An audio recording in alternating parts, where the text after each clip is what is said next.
여러분, 편안한 밤 보내고 오셨나요? 아니면 혹시 어젯밤 이불 속에서 뒤척이며 후회 가득한 한숨을 내쉬지는 않으셨나요? 아까 조금만 더 부드럽게 말할 걸.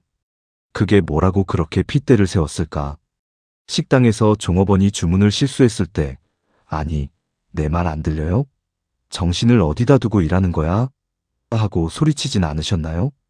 운전하다가 갑자기 끼어든 앞차를 보며 차마 입에 담지 못할 욕을 뱉지는 않으셨나요? 혹은 세상에서 가장 소중한 내 편 남편이나 아내에게 별것 아닌 일로 버럭 화를 내고 나서 돌아선 그 사람의 축 처진 어깨를 보고 가슴이 철렁 내려앉지는 않으셨나요? 화라는 녀석은 참 이상합니다. 화를 낼 때는 내 속이 뻥 뚫릴 것 같아서 에라 모르겠다 하고 터뜨리는데 막상 뱉고 나면 시원하기는커녕 마음 한구석이 찝찝하고 쓰라립니다. 거울 속에 비친 붉게 상기된 내 얼굴이 어찌나 초라해 보이는지, 내가 나이를 헛먹었나, 점점 옹졸한 노인이 되어가나 싶은 자괴감이 들기도 하지요. 우리는 흔히 이런 모습을 보며 핑계를 댑니다. 원래 내 성격이 불같아서 그래. 우리 집안 내력이 다혈질이라 어쩔 수 없어. 나이를 먹으니까 참을성이 없어져서 그래. 하지만 여러분, 정말 그럴까요? 화를 잘 내는 건 단순히 타고난 성격 탓일까요? 오늘 저는 여러분께 조금 다른 이야기를 해드리려 합니다. 화가 많은 사람은 성격이 고약한 게 아닙니다. 화를 잘 내는 사람은 사실 마음이 가장 가난한 상태입니다. 마음속에 여유라는 곳간이 텅 비어 있기 때문에 작은 자극 하나에도 와르르 무너져 내리는 것입니다. 마치 물이 가득 찬 컵과 같아서 누군가 손끝만 살짝 건드려도 찰랑거리지 못하고 왈칵 쏟아져 버리는 것이죠. 철학자 쇼펜하우어는 이런 인간의 마음을 깊이 들여다보았습니다. 짐승은 본능 때문에 짖지만 인간은 결핍 때문에 소리를 지른다. 즉, 우리가 누군가에게 얼굴을 붉히며 화를 내는 건 사실 내 마음 좀 알아달라고, 나 지금 너무 힘들고 외롭다고 지르는 비명일지도 모릅니다. 그러니 지금 혹시 욱하는 성격 때문에 고민이시라면 스스로를 너무 미워하지 마세요. 당신은 나쁜 사람이 아니라 지금 마음의 휴식이 절실히 필요한 사람일 뿐입니다. 오늘 우리는 텅 비어버린 여러분의 마음 곳간을 다시 채우는 여행을 떠나보려 합니다. 왜 우리는 별것도 아닌 일에 목숨 건 듯 화를 내는지, 그 뜨거운 감정 뒤에 숨겨진 진짜 이유는 무엇인지 하나씩 짚어드릴 겁니다. 이 이야기를 끝까지 듣고 나면 억지로 참는 것이 아니라 저절로 마음이 편안해지는 신기한 경험을 하게 되실 겁니다. 더 이상 큰 소리 내지 않고도 존경받는 품격 있는 어른이 되는 길, 지금부터 저와 함께 천천히 걸어가 보시죠. 제1장, 화는 강함의 증거가 아니라 비명이다. 살다 보면 목소리 큰 사람이 이긴다는 말을 종종 듣습니다. 동네 반상회나 모임에서 누군가 큰 소리로 화를 내면 주변 사람들이 슬금슬금 눈치를 보며 그 사람 뜻대로 해주는 경우를 보셨을 겁니다. 그럴 때마다 화를 낸 당사자는 묘한 승리감을 느낍니다. 거봐, 좋게 말하면 안 듣고 꼭 화를 내야 듣는다니까. 역시 사람은 강하게 나가야 무시를 안 당해. 하지만 여러분, 착각하지 마세요. 사람들이 당신의 큰 목소리 앞에서 조용해진 건 당신이 무서워서가 아닙니다. 당신을 존경해서는 더더욱 아닙니다. 그저 더 이상 엮이기 싫어서 말 섞어봤자 나만 피곤하니까 피하는 것뿐입니다. 냉정하게 한번 생각해 볼까요? 길을 가다가 어린아이가 장난감 사달라고 바닥에 드러누워 울고불고 떼를 쓰는 모습을 보면 어떤 생각이 드시나요? 와, 저 아이 참 카리스마 있네. 대단한 애라고 생각하시나요? 아니죠. 아이고, 제가 아직 어려서 저러는구나. 부모가 참 힘들겠다 하고 혀를 찹니다. 나이든 어른이 화를 참지 못하고 고래고래 소리를 지르는 것도 남들 눈에는 이와 똑같이 보입니다. 겉모습만 어른일 뿐 속은 아직 감정을 조절하지 못하는 어린아이가 들어앉아 있는 것이죠. 사실 우리가 화를 내는 심리를 깊이 들여다보면 그 바닥에는 두려움과 약함이 깔려 있습니다. 내가 저 사람에게 무시당할까봐 두려워서, 내 뜻대로 안 되면 불안해서 나를 좀 보호해달라고 겉으로 센 척을 하는 것입니다. 마치 겁 많은 강아지가 낯선 사람을 보면 더 크게 지저대는 것처럼 말이죠. 진짜 강한 사람은 소리를 지르지 않습니다. 내면에 단단한 힘이 있는 사람은 누가 툭 건드려도 쉽게 흔들리지 않습니다. 허허, 그럴 수도 있지 하고 웃어넘길 수 있는 여유가 있습니다. 오히려 조용하고 나직한 목소리로 말할 때 더 큰 위험이 느껴집니다. 화를 낸다는 건 나는 지금 내 감정 하나조차 다스릴 능력이 없습니다 라고 온 동네에 광고하는 것과 같습니다.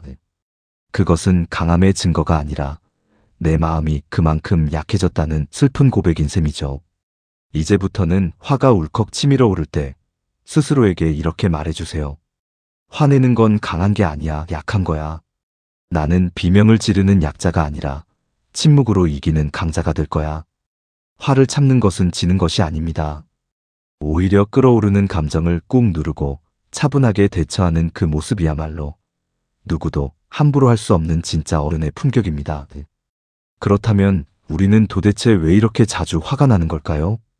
그 이유는 우리가 타인에게 품고 있는 헛된 기대 때문일지도 모릅니다. 우리를 분노하게 만드는 결정적인 착각, 그 두 번째 이야기를 해보고자 합니다. 제2장, 도대체 왜 저래? 라는 말이 당신을 병들게 한다. 우리가 하루 중 가장 많이 내뱉는 말, 혹은 속으로 가장 많이 삼키는 말이 무엇인지 아시나요? 바로 도대체 저 사람은 왜 저러는 거야? 입니다. 지하철에서 다리를 쩍 벌리고 앉은 사람을 볼 때, 약속 시간에 매번 늦으면서 미안한 기색도 없는 친구를 볼 때, 말 한마디 따뜻하게 안 해주는 무뚝뚝한 자식을 볼 때, 우리는 가슴속에서 뜨거운 불덩이가 치밀어 오릅니다. 사람이라면 당연히 예의가 있어야지. 나이가 몇인데 아직도 저러나. 자식이라면 부모한테 먼저 전화해야 하는 거 아니야? 우리를 화나게 만드는 범인은 그 사람의 행동 그 자체라기보다 바로 우리 머릿속에 있는 당연히 이래야 한다는 생각 때문입니다. 이것을 심리학에서는 당위적 사고라고 부릅니다. 세상 모든 일이 내 상식, 내 기준대로 돌아가야 한다는 믿음이죠. 하지만 여러분, 냉정하게 한번 주위를 둘러보세요. 이 세상에 내 마음대로 되는 것이 단 하나라도 있던가요? 날씨도, 주식시장도, 하물며 내 뱃속에서 나온 자식도 내 마음대로 안 되는 게 인생입니다. 그런데 우리는 유독 타인에게만큼은 엄격한 잣대를 들이댑니다. 마치 내 손에 리모컨이 있는 것처럼 내가 버튼을 누르면 상대방이 바른 행동을 해야 한다고 착각합니다. 그리고 그 기대가 무너질 때마다 배신감을 느끼며 화를 냅니다. 화를 안 내는 가장 좋은 방법은 타인에 대한 기대를 내려놓는 것입니다. 조금 서글픈 말처럼 들리시나요? 하지만 이것은 체념이 아니라 인정입니다. 저 사람은 나와 다른 우주에서 살아온 사람이다. 저 사람에게는 저게 상식일 수도 있겠구나. 저 사람은 고장난 신호등 같은 거구나. 비가 온다고 하늘을 향해 삿대질하며 화내는 사람은 없습니다. 그냥 오늘 날씨가 굿네하고 우산을 펼칠 뿐이죠. 무례한 사람을 만났을 때도 마찬가지입니다. 아, 오늘 인간 날씨가 좀 흐리네. 내 인생에 태풍이 잠깐 지나가는구나. 그렇게 자연재해처럼 여기고 무심하게 넘겨버리세요. 상대를 내 기준에 맞춰 고치려 들지 마세요. 그건 불가능한 일일 뿐더러 그 시도 자체가 여러분의 소중한 에너지를 갉아먹습니다. 상대방은 절대 변하지 않습니다. 변해야 하는 건 저 사람은 이래야만 해라고 고집부리는 내 마음뿐입니다. 그럴 수도 있지. 원래 저런 사람이구나. 이 말을 주문처럼 외워보세요. 상대에게 걸었던 팽팽한 기대의 끈을 툭 하고 놓아버리는 순간 거짓말처럼 분노가 사그라드는 것을 느끼실 겁니다. 자, 이제 타인에 대한 기대를 내려놓았다면 이제는 나 자신을 돌아볼 차례입니다. 혹시 누군가의 말에 유독 예민하게 반응하고 계시진 않나요? 사실 화살을 쏘는 사람은 없는데 내가 가서 맞고 있는 것일지도 모릅니다. 화를 부르는 치명적인 습관, 나 중심의 해석에 대해 알아보겠습니다. 제3장, 화살을 쏘는 사람은 없다. 내가 가서 맞을 뿐. 혹시 이런 경험 있으신가요? 아침에 기분 좋게 집을 나섰는데 길 건너편에서 아는 지인을 마주친 겁니다. 반가운 마음에 손을 흔들며 어이, 김 부장 하고 불렀는데 상대방이 나를 쓱 쳐다보는 둥마는 둥하더니 그냥 지나쳐버리는 상황 말이죠.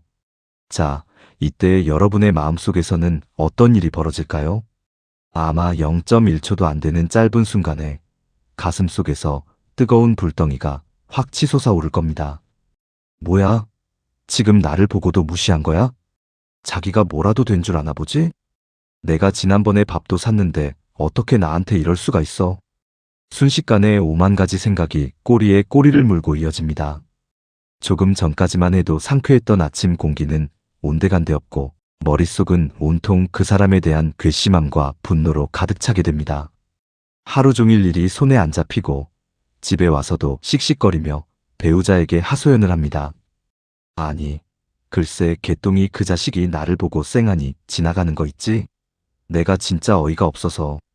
그런데 여러분, 여기서 냉정하게 팩트, 즉 사실만 한번 떼어내 볼까요? 일어난 사건은 딱 하나입니다. 지인이 그냥 지나갔다. 이게 전부입니다. 그 사람이 나를 무시했는지, 아니면 딴 생각을 하느라 못 본 것인지, 아니면 눈이 나빠서 안 보인 것인지, 급한 사정이 있어서 못 본 척한 것인지는 아무도 모릅니다. 심지어 그 사람이 김 부장이 아니라 닮은 사람이었을 수도 있습니다. 그런데 우리는 확인되지 않은 사실에다가 내 멋대로의 해석을 덧붙입니다. 그리고 그 해석을 진실이라고 굳게 믿어버립니다. 나를 화나게 만든 건 그 사람의 행동이 아니라 바로 나의 해석입니다. 심리학에서는 이것을 자동적 사고라고 부릅니다. 어떤 사건이 발생했을 때 내 의지와 상관없이 습관적으로 튀어나오는 생각이지요. 화가 많은 분들은 이 자동적 사고가 굉장히 부정적인 쪽으로 발달해 있는 경우가 많습니다. 누가 웃으면 나를 비웃나? 하고 의심하고, 누가 쳐다보면 왜 째려봐? 하고 공격적으로 받아들입니다.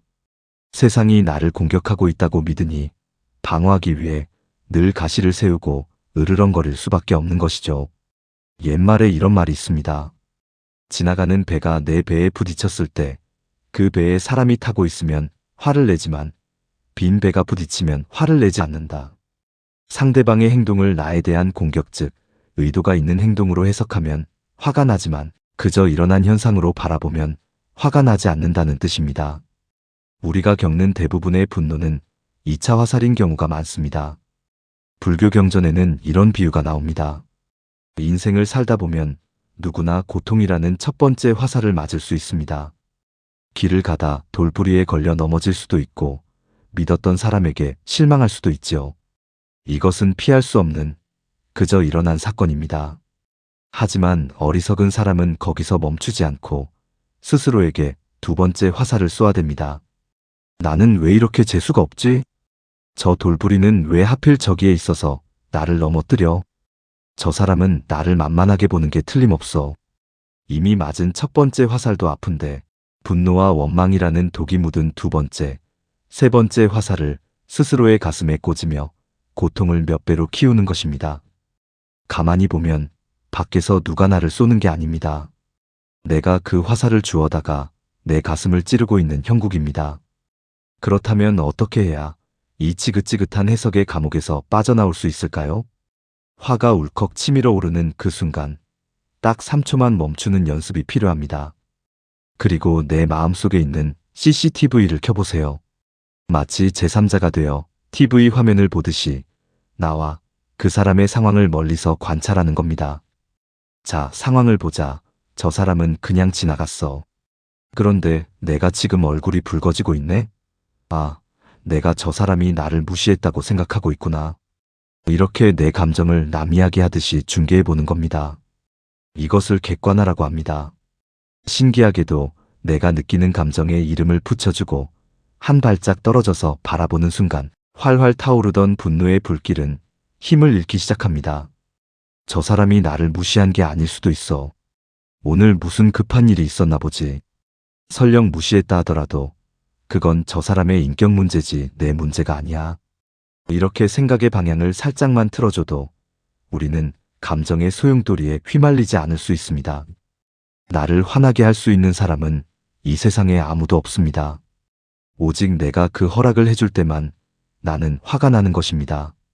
오늘부터는 누군가 내 신경을 긁는 행동을 할 때 바로 반응하지 말고 마음속으로 한 번만 물어보세요. 이건 사실인가? 아니면 나의 해석인가? 이 질문 하나가 여러분을 감정의 노예에서 해방시켜줄 열쇠가 될 것입니다. 화살을 피하려고 애쓰지 마세요. 그냥 내가 그 화살을 줍지 않으면 그만입니다. 자, 이제 우리는 외부의 자극을 해석하는 법을 배웠습니다. 하지만 어떤 화는 밖에서 오는 게 아니라 내 마음 아주 깊은 곳에서부터 시작되기도 합니다. 우리가 화라고 착각하고 있는, 하지만 사실은 화가 아닌 진짜 감정들의 정체를 다음 장에서 파헤쳐 보겠습니다. 제4장, 슬픔의 발견, 분노 뒤에 숨은 진짜 감정 꺼내기. 혹시 화는 2차 감정이다라는 말을 들어보셨나요? 우리 마음속에서 제일 먼저 생겨난 감정은 따로 있는데 그 감정이 너무 아프거나 부끄럽거나 감당하기 힘들어서 화라는 가면을 쓰고 튀어나온다는 뜻입니다. 마치 양파 껍질과도 같습니다. 가장 바깥에 있는 껍질은 맵고 단단한 분노이지만 그 껍질을 하나씩 벗겨내고 안으로 들어가 보면 그 속에는 아주 여리고 축축한 슬픔, 외로움, 두려움 같은 진짜 알맹이가 숨어 있습니다. 이해하기 쉽게 아주 흔한 우리 집 안방에서 일어날 법한 이야기를 하나 해드리겠습니다. 비가 억수같이 쏟아지는 어느 날 밤이었습니다. 아내가 거실 소파에 앉아 남편을 기다립니다. 시계 바늘은 벌써 밤 12시를 넘어가는데 남편은 전화 한 통이 없습니다. 밖에는 천둥 번개가 치고 뉴스를 보니 빗길 교통사고 소식까지 들려옵니다. 아내의 마음속에서는 어떤 감정이 일어날까요? 걱정입니다. 혹시 사고라도 난 건 아닐까? 어디서 무슨 일 당한 건 아닐까? 가슴이 조마조마하고 무섭고 남편이 제발 무사히만 돌아오기를 간절히 바랍니다. 이것이 바로 아내의 진짜 감정입니다. 그런데 새벽 1시가 넘어 현관문 도어록 소리가 띠리릭 하고 들립니다. 술에 취한 남편이 비틀거리며 들어오는 모습을 보는 순간 아내는 안도의 한숨을 내쉬는 대신 소리를 꽥 지릅니다. 당신 지금 제정신이야? 지금이 몇 시인데 이제 들어와. 전화는 폼으로 들고 다녀. 집구석에 사람이 기다리는지 마는지 생각도 없어. 자, 아내의 입에서 나온 말은 명백한 화입니다. 공격적이고 날카롭습니다. 하지만 아내의 마음 깊은 곳에 있던 진심은 무엇이었나요? 당신이 잘못된 줄 알고 내가 얼마나 무서웠는지 알아? 당신이 연락도 없어서 내가 얼마나 외로웠는지 알아? 바로 이 마음이었을 겁니다. 그런데 왜 우리는 걱정했어, 보고 싶었어, 무서웠어라는 따뜻한 말 대신 왜 하필이면 미쳤어? 정신 나갔어? 같은 차가운 비수를 꽂는 걸까요? 심리학적으로 보면 인간은 자신의 약한 모습을 들키는 것을 본능적으로 싫어합니다. 나 무서웠어, 나 외로웠어라고 말하는 건 왠지 내가 약자가 되는 것 같고 자존심이 상한다고 느낍니다. 내 연약한 속살을 보이는 게 두려운 것이죠. 반면에 화를 내는 건 어떻습니까? 목소리가 커지고 상대방을 제압하는 것 같고 내가 주도권을 쥔 것 같은 힘이 느껴집니다. 그래서 우리 무의식은 슬픔이라는 약한 감정을 느끼는 순간 자신을 보호하기 위해 0.1초 만에 분노라는 갑옷으로 갈아입어버리는 것입니다. 자식을 키울 때도 마찬가지입니다. 아이가 찻길로 갑자기 뛰어들었을 때 부모는 아이 등짝을 때리며 화를 냅니다. 너 미쳤어? 죽고 싶어서 환장했어? 하지만 부모의 진짜 마음은 무엇인가요? 방금 너를 잃어버리는 줄 알고 심장이 멎는 줄 알았다. 네가 다칠까봐 너무너무 공포스러웠다.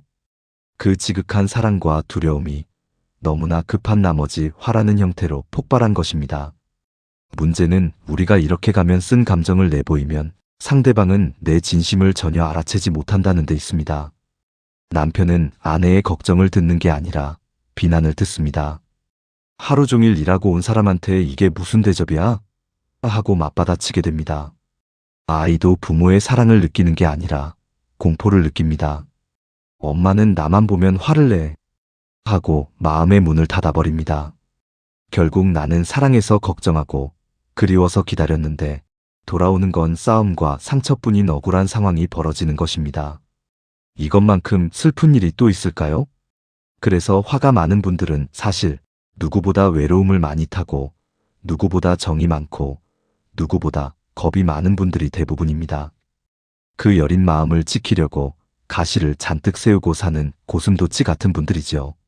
이제부터는 화가 울컥 치밀어 오를 때 잠시 숨을 고르고 내 마음의 바닥을 한번 들여다보세요. 내가 지금 왜 화가 났지? 아, 약속을 어긴 친구가 미운 게 아니라 내가 저 친구를 참 좋아했는데 무시당한 것 같아서 서운한 거구나. 아, 아들 녀석이 대드는 게 화나는 게 아니라 내가 늙어서 이제 자식한테도 짐이 되나 싶어서 슬픈 거구나. 그 진짜 감정을 찾아내는 순간 신기하게도 뜨거운 불길은 사그라지고 눈시울이 붉어질 것입니다. 그것은 패배가 아닙니다. 비로소 나 자신에게 솔직해지는 치유의 순간입니다. 그리고 용기를 내어 상대방에게 그 진짜 감정을 말해보세요. 화를 내는 대신 힘을 빼고 툭 던져보세요. 화내서 미안해. 사실은 당신 연락이 안 돼서 사고 난 줄 알고 너무 무서웠어. 네가 그렇게 말하니까 아빠가 좀 섭섭하고 마음이 아프네. 이렇게 진심을 말하면 세상에 그 어떤 사람도 여러분에게 화를 내지 못합니다. 오히려 미안해. 내가 생각이 짧았어 하고 여러분을 안아줄 것입니다. 사람의 마음을 움직이는 건 강한 주먹이 아니라 솔직한 눈물입니다. 화는 내 마음의 보디가드입니다. 하지만 너무 과잉 보호를 해서 주인을 외톨이로 만드는 어리석은 보디가드입니다. 이제 그 보디가드를 잠시 퇴근시키고 당신의 여리고 순수한 진짜 얼굴을 보여주세요. 그 약함이 사실은 당신을 가장 강하게 지켜줄 무기가 될 것입니다. 자, 이제 우리는 나의 내면까지 깊숙이 들여다보았습니다. 그렇다면 나를 화나게 하는 저 상대방, 도대체 저 인간은 어떤 마음으로 사는 걸까요? 우리의 시선을 타인에게로 돌려 쇼펜하우어가 말한 인간에 대한 연민을 배워볼 시간입니다. 용서할 수 없던 그 사람이 어쩌면 나보다 더 불쌍한 사람일 수도 있다는 충격적인 사실이 다음 장에 기다리고 있습니다. 제5장, 인간 이해, 모든 인간은 불쌍하다. 자, 내 마음을 들여다봤으니 이제 시선을 밖으로 돌려볼까요? 여러분을 화나게 만드는 그 사람, 도대체 왜 그러는 걸까요? 우리는 나에게 화를 내거나 무례하게 구는 사람을 보면 그 사람을 나쁜 사람 혹은 나를 공격하는 적이라고 생각합니다. 저 사람은 성격이 파탄났어. 저 사람은 나를 괴롭히려고 작정한 악마야. 이렇게 생각하면 미움이 커지고 복수하고 싶은 마음만 들끓게 됩니다. 그런데 철학자 쇼펜하우어는 우리에게 아주 놀라운 이야기를 들려줍니다. 이 세상에 행복하기만 한 사람은 없다. 모든 인간은 고통이라는 병을 앓고 있는 환자다. 이 말이 무슨 뜻일까요? 겉으로는 멀쩡해 보이고 돈 많고 떵떵거리는 사람처럼 보여도 그 속을 들여다보면 다들 저마다의 지옥을 안고 산다는 겁니다. 누구는 돈 때문에 잠을 못 자고, 누구는 자식 문제로 속이 썩어 문드러지고, 누구는 늙고 병드는 것이 무서워 벌벌 떨고 있습니다. 쇼펜하우어는 그래서 우리가 서로를 볼 때 적으로 보지 말고 같은 병실에 입원한 동료 환자로 봐야 한다고 말합니다. 여러분, 병원에 한번 가보세요. 옆 침대 환자가 아파서 신음소리를 내거나 고통스러워 몸부림칠 때 당신 왜 그렇게 시끄러워? 하고 화를 내시나요? 아닙니다. 오히려 쯧쯧 혀를 차며 안쓰러워합니다. 아이고, 얼마나 아프면 저럴까? 오죽 힘들면 저런 소리를 낼까? 이것이 바로 측은지심, 즉 불쌍히 여기는 마음입니다. 우리가 만나는 세상 사람들도 사실은 다 환자들입니다. 나에게 꽥 소리를 지르는 저 사람, 사실은 사는 게 너무 힘들어서 비명을 지르는 중일지도 모릅니다. 운전하다가 난폭하게 끼어드는 저 사람, 화장실이 급해서 저러나 보다, 아니면 빚쟁이한테 쫓기나 보다 하고 생각해 보세요. 가시 돋친 말을 내뱉는 며느리나 사위도 마찬가지입니다. 나를 무시해서 저러는구나라고 생각하면 화가 나지만 회사에서 얼마나 시달렸으면 집에 와서까지 저렇게 날이 서 있을까? 참 사는 게 고달픈가 보다. 이렇게 생각하면 화 대신 짠한 마음이 듭니다. 저 사람이 악한 사람이라서가 아니라 그저 마음의 여유가 없고 삶이 고단해서 가시를 세우는 불쌍한 영혼일 뿐입니다. 누군가 여러분의 속을 뒤집어 놓을 때 이 마법의 단어를 한번 떠올려 보세요. 오죽하면 저런 말을 할까? 오죽 마음이 지옥 같으면 저런 행동을 할까? 상대를 나보다 강한 사람, 나를 괴롭히는 사람으로 보면 내가 피해자가 되지만 상대를 나보다 약한 사람, 아픈 사람으로 보면 나는 그를 품어주는 어른이 됩니다.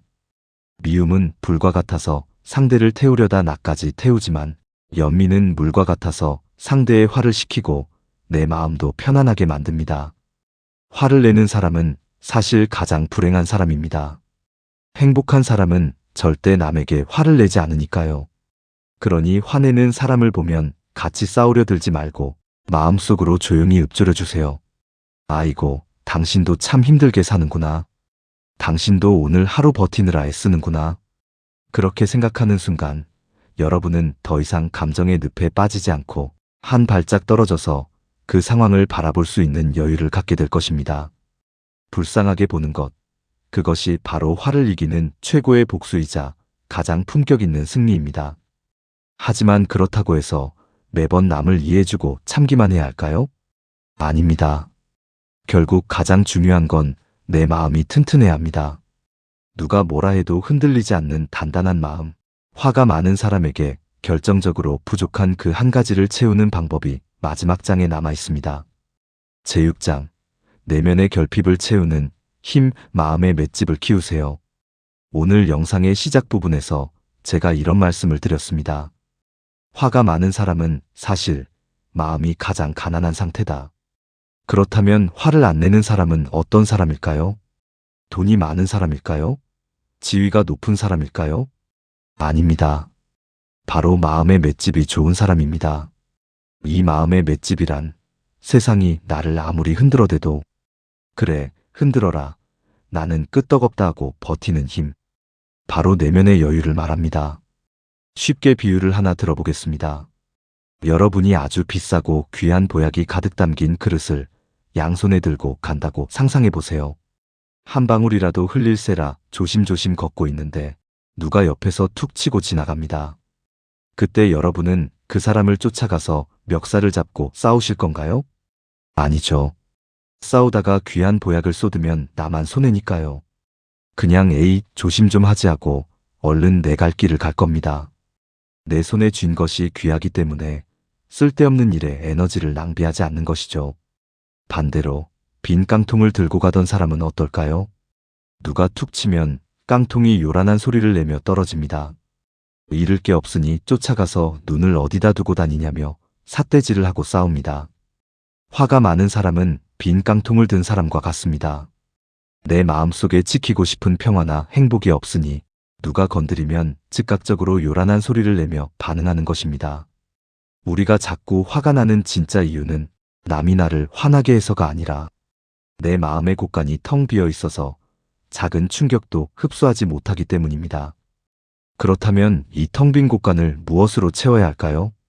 자식의 효도? 배우자의 칭찬? 친구들의 인정? 물론 좋지요. 하지만 그것들은 남이 주는 겁니다. 남이 안 주면 그만이고 주다가 말면 서운해집니다. 내 행복의 열쇠를 남의 주머니에 넣어두고 사니 늘 불안하고 화가 날 수밖에요. 이제부터는 그 열쇠를 내가 쥐어야 합니다. 혼자서도 잘 노는 힘을 길러야 합니다. 남이 나를 알아주지 않아도 나 스스로 기분 좋아지는 일들을 만드세요. 거창한 게 아닙니다.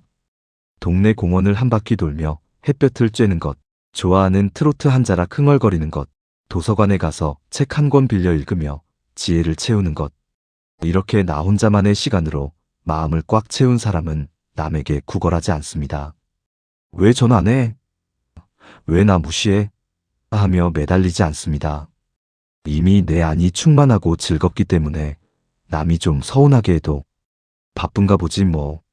나도 내 할 일 하느라 바빠하고 쿨하게 넘길 수 있습니다. 이것이 바로 진짜 어른의 자존감입니다. 자존감이 높은 사람은 목소리가 크지 않습니다. 굳이 소리 질러서 나를 증명할 필요가 없으니까요. 호랑이는 짖지 않아도 무섭고 깊은 물은 소리 없이 흐르는 법입니다.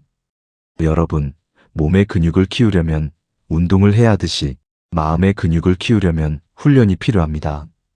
오늘부터 하루에 딱 30분만 온전히 나를 위한 시간을 가져보세요. TV 뉴스 보면서 세상 욕하는 시간 말고 자식 걱정하느라 한숨 쉬는 시간 말고 오로지 나를 기쁘게 하는 시간 말입니다. 따뜻한 차 한 잔을 마시며 오늘도 고생했다라고 나를 토닥여 주세요. 그렇게 내 마음에 사랑과 여유가 차오르면 신기하게도 남들의 모난 행동이 더 이상 거슬리지 않게 됩니다. 그래, 너는 떠들어라. 내 마음은 평화롭다. 이런 배짱이 생기는 것이죠. 화는 억지로 참는 게 아닙니다. 내 마음이 넓어지면 화는 저절로 갈 곳을 잃고 사라집니다. 종지 그릇에는 물 한 컵만 부어도 넘치지만 드넓은 바다에는 강물이 흘러들어와도 넘치지 않는 것처럼 말이죠. 부디 여러분의 마음 그릇을 바다처럼 넓게 키우시길 바랍니다. 그래서 어떤 돌멩이가 날아와도 풍덩하고 삼켜버리는 속 깊고 넉넉한 어른이 되시길 진심으로 응원합니다. 이제 우리의 긴 여행도 끝을 향해 가고 있습니다. 우리는 화의 정체를 알았고 내 마음을 돌보는 법까지 배웠습니다. 이 모든 이야기를 하나로 묶어 여러분의 가슴에 깊이 새길 마지막 인사를 드리겠습니다. 마지막 장, 침묵은 가장 우아한 승리다. 오늘 우리는 화라는 뜨거운 감정을 안고 긴 여행을 했습니다. 어떠셨나요? 이야기를 듣는 동안 꽉 막혔던 가슴이 조금은 뚫리는 기분이 드셨나요? 우리는 그동안 화를 참으면 병이 된다고 배웠습니다. 하지만 반대로 화를 낼 때마다 우리는 소중한 사람을 잃고 무엇보다 나 자신의 품격을 잃어버리고 있었습니다. 이제 우리는 알게 되었습니다. 소리 지르는 것은 이기는 것이 아닙니다. 진짜 이기는 것은 화가 머리끝까지 치솟는 그 순간에도 깊은 숨을 한번 내쉬며 침묵할 줄 아는 것입니다. 누군가 나를 비난할 때 같이 욕하며 흙탕물에서 뒹구는 것이 아니라 당신은 그렇게 생각하는군요 하고 조용히 미소 짓는 것. 그것이 바로 상대방을 가장 부끄럽게 만들고 나를 가장 빛나게 만드는 우아한 승리입니다. 나이들의 매력은 팽팽한 피부나 검은 머리카락에 있지 않습니다. 어떤 상황에서도 흔들리지 않는 편안한 얼굴에 있습니다. 여러분은 이미 인생의 산전수전을 다 겪어낸 훌륭한 분들입니다. 그 내공으로 이제는 불같은 화 대신 따뜻한 온기로 주변을 데워주세요. 저 어른 옆에 가면 마음이 참 편하네. 저분은 화내는 걸 본 적이 없어. 참 깊은 분이야. 이런 말을 듣는 여러분의 노후가 그 어떤 부자의 살보다 훨씬 더 아름답고 존경받는 삶이 될 것입니다. 오늘 밤부터는 화가 날 때마다 하늘을 한번 쳐다보세요. 그리고 스스로에게 속삭여주세요. 나는 소리 지르는 노인이 아니라 미소 짓는 어른이다. 여러분의 남은 인생이 분노의 불길이 아닌 평온한 저녁 노을처럼 아름답게 물들기를 진심으로 기원합니다. 앞으로도 세상의 소음에 휘둘리지 않고 단단한 마음의 중심을 잡고 싶으시다면 구독과 좋아요로 여러분의 마음을 남겨주세요. 그 마음의 흔적을 이정표 삼아 지친 하루 끝에 마음 편히 쉬어갈 수 있는 깊은 이야기로 다시 찾아오겠습니다. 오늘도 긴 이야기 들어주셔서 감사합니다.